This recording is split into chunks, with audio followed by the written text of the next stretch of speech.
Salut les amis, coucou les petits loups. Alors, dans cette vidéo, je vais vous parler du meilleur appareil photo du moment. Allez, à tout de suite.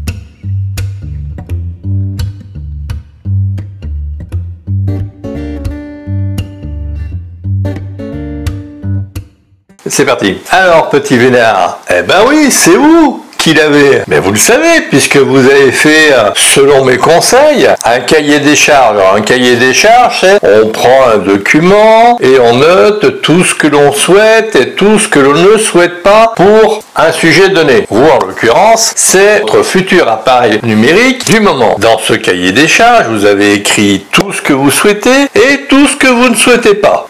Donc, l'appareil photo numérique que vous avez acheté, c'est le meilleur du moment. Je vous donne un exemple pour ne fâcher personne. Je prendrai deux grands photographes, Henri Cartier-Bresson et David Hamilton. Le premier avait un Asahi Pentax Spotmatic et le second avait un Minolta. Tous deux étaient des semi-automatiques. À l'époque, c'était des semi-automatiques. Il n'y avait pas de boîtier automatique, pas d'autofocus, etc., etc. Le semi-automatique vous permettait de savoir avec une cellule, soit un stigmomètre, soit des LED, de savoir si vous étiez surexposé ou sous-exposé ou parfaitement bien exposé. Et après, à vous de jouer avec les vitesses et les diaphragmes. Et bien évidemment, il fallait faire le focus. À cette époque-là, on faisait de bonnes photos quand même. Donc, Henri Cartier-Bresson et David Hamilton ont dû se dire à leur époque, j'ai le meilleur appareil photo du moment. Logique. Alors, qu'est-ce qui compte en définitive ?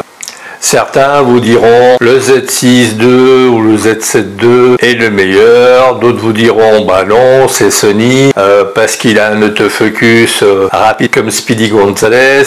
D'autres vous diront bah non, c'est Canon parce qu'il peut faire de la 8K avec son R5. Bon, si votre cahier des charges a été bien fait en fonction de la grandeur de vos mimines, vous aurez un appareil photo dont les commandes vous tombent parfaitement sous les doigts. La logique des menus sera pour vous parfaitement normal. Et oui, bande de petits vénères, vous avez acheté de bon appareil photo, celui qu'il vous fallait. Quel modèle? Alors là, les petits loups, c'est vous qui savez, hein. Moi je peux pas savoir, mais c'est vous qui devriez savoir parce que ça fait des semaines que vous planchez sur le sujet. Et alors, le grand gagnant est, bah non, il n'y a pas de meilleur appareil photo du moment. Et pourquoi? Parce que chacun est différent avec des besoins différents. Quand vous avez un trou-duc qui vous claironne que vous devez acheter tel modèle plutôt qu'un autre parce qu'il vient de se l'acheter lui, on n'en a rien à foutre de son point de vue. C'est son point de vue pour ses besoins à lui, pas pour les vôtres. Certains vous diront aussi que son Sony fait du 60 mégapixels. Tu te rends compte? C'est le format que propose Hasselblad pour ses moyens formats, ok? Et vous allez en faire quoi? Votre truc, c'est de publier sur les réseaux sociaux. Alors, je raconte pas les réseaux sociaux, hein. YouTube, depuis peu, fait de la 4K, mais avant, c'était du 720 et du 1080 à tout berzingue. Si vous avez un écran d'ordi qui est en 1080, eh bien, avoir une vidéo en 4K, c'est largement suffisant. Si vous avez un 20 mégapixels, mettons pour un écran qui fait de la 4K, c'est largement suffisant. Parce que pour la 4K, il faut du 8 mégapixels. Alors, si vous avez un 60 mégapixels comme fichier, vous allez devoir réduire drastiquement la photo pour qu'elle rentre sur votre écran, puisque pour la 4K il faut 8 mégapixels. Je vous mettrai un petit tableau pour les avec si j'y pense pour le poids des fichiers qu'il faut. Si vous mettez par exemple un 20 mégapixels sur YouTube ou sur Facebook, vous avez intérêt à réduire drastiquement. J'insiste sur drastiquement parce que c'est une compression drastique. Sur YouTube par exemple, mes vidéos en 4K, je sais pas s'il y a beaucoup de différence avec un 1080, vous voyez. Donc bon, j'ai un boîtier qui fait du 1080 et puis pour mes vidéos à moi, je fais de la 4K, mais à la limite, je pourrais parfaitement me contenter de faire du 1080 ou d'exporter en 1080. En fait, avoir un 60 mégapixels sur YouTube ou sur Facebook, c'est contre-productif parce qu'il vous faudra retravailler votre photo pour pouvoir l'exporter au bon format. Sinon, on vous dira, tu sais, ta photo là, la dernière photo, c'est dégueu, hein. Ben oui, parce que bon, avec les algorithmes de compression, YouTube et Facebook, ils se grattent pas et ils s'enquiquinent pas la vie à vous faire ça aux petits oignons. Et puis je vous raconte pas, hein, parce que des fichiers de 60 mégapixels, vous avez un disque dur de 8 Tera pour stocker tout ça. Imaginez, vous devez faire de la rando et vous trimballez votre matériel. Bah, à la fin de la journée, vous avez l'épaule complètement fracassée et vous êtes complètement naze. Donc vous souhaitez qu'une chose, un boîtier léger et non pas un boîtier comme le Z9 qui fait plus d'1 kilo. Les boîtiers APS-C par exemple sont super légers et vous permettent de faire de la chasse photographique. Donc vous avez un petit télé mettons de 200 mm en 24-36, ça vous fait un 300 à la même ouverture. Donc faut y songer à ça. Alors quant aux appareils photo numériques qui montent au-delà de 20 mégapixels, qui va en avoir l'utilité? Tous ceux qui veulent cropper leurs documents pour avoir le bon cadrage.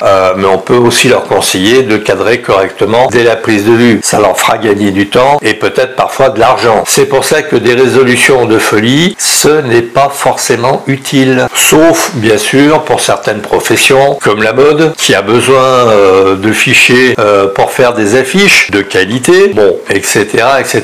Mais bon, ce sont des pros, ce sont pas des amateurs. Là, je m'adresse à des amateurs qui aiment faire de la photo. Or, les pros ne sont pas, comment dirais-je, la masse de photographes qui achètent des boîtiers, même des boîtiers pro. La plupart des boîtiers pro sont achetés par des amateurs parce que effectivement, ils ont vu un pro avoir ce boîtier, ils ont l'argent et ils ont l'envie pour se l'acheter. Eh bien, ils se font plaisir, c'est normal. Quant à vous, est-ce que vous iriez acheter un 50 mm 10 000 balles? Non, parce qu'il n'est pas 20 fois meilleur qu'un 50 mm.